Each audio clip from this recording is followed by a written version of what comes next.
Hey, everybody! Welcome to the channel. In this video, I will tell you and also show you how to enable screen broadcasting on iPhone. Please, friends, don't forget to subscribe to our channel. Be sure to put your likes under this video and also, friends, write your comments. So, let's get started with you. And first of all, friends, I recommend that you open the settings on your iPhone and check if your phone is connected to options like Wi-Fi and also enabled for Bluetooth.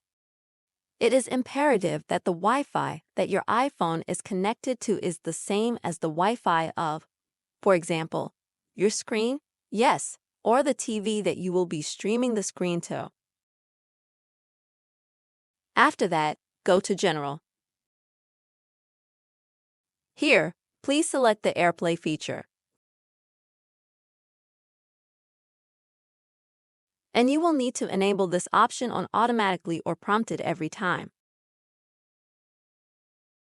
Now, friends, so that you can enable screen broadcasting, please swipe from the right side of your iPhone screen from top to bottom.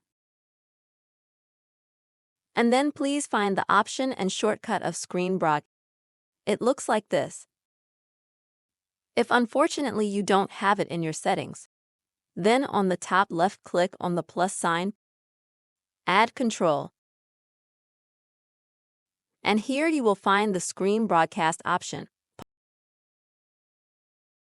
Please click on it and it will be added. Then select the shortcut screen broadcast and then select the device you would like to connect to in order to broadcast the screen of your iPhone. This is the very quick method to enable screen broadcasting on iPhone. I really hope this video, dear friends, was helpful and useful to you. Please don't forget to put your likes and also write comments. Bye everyone.